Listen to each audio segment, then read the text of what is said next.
Shape changing is actually super easy in Shard Tabletop. I am now in the Dungeon Master screen, and I want to show you really quickly how to shape change one of your characters into whatever you want them to shape change in. There's also a way to do it as a player, so I will be showing that in a minute. All you need to do is just click on one of the characters played by the players and go to their name. You have to click on their name, and this is the main thing in Shard Tabletop. A lot of the options, a lot of the stuff you need to do in Shard Tabletop, you do by clicking on a character's name, as well as the player does the same thing for their own thing. If you want to add a feat, if you want to add anything, you click on their name. And all you need to do is click this little pussycat right here. It says shape change right here.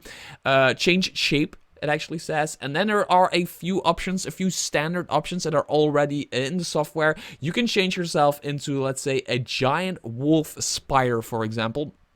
Now my character Shroomtoon changed into a giant wolf spider. Now the cool thing is, a giant wolf spider, it adjusts its hit points, and it adds everything from the spider right here to the character sheet. So you now have kind of a hybrid type of character sheet. And I really love that. You have everything still. Your short rest and your abilities and your skills and whatever are still there. But your attacks and your hit dice and your hit points are all changed. Now, a cool feature is something they thought about. It's really cool. If you, for example, you have 11 hit points as a spider, as a giant spider. Let's say you take 14 points of bludgeoning damage, whatever, which is more than your max hit point as a spider. You automatically go back to your old shape. I really love this. You automatically go back to your old shape, and the hit points that were extra on top of the giant spider hit points are detracted from the hit points you have as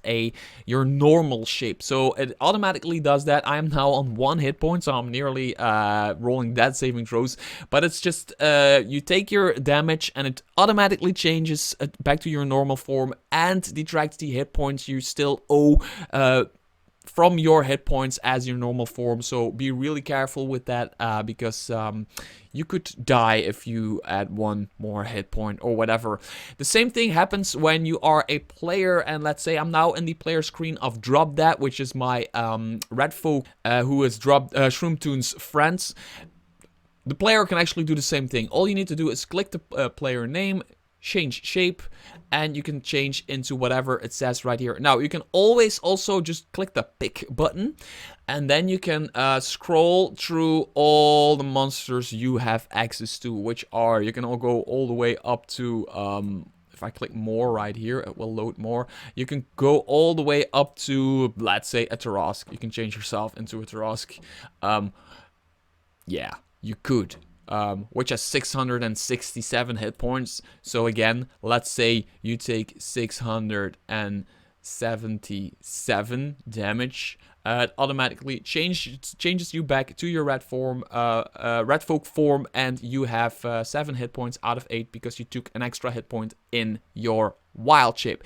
This is cool for polymorph, true polymorph, wild shape, and other magical effects that change you into a freaking chicken or whatever. It was just a quick tip video. I will see you in the next one.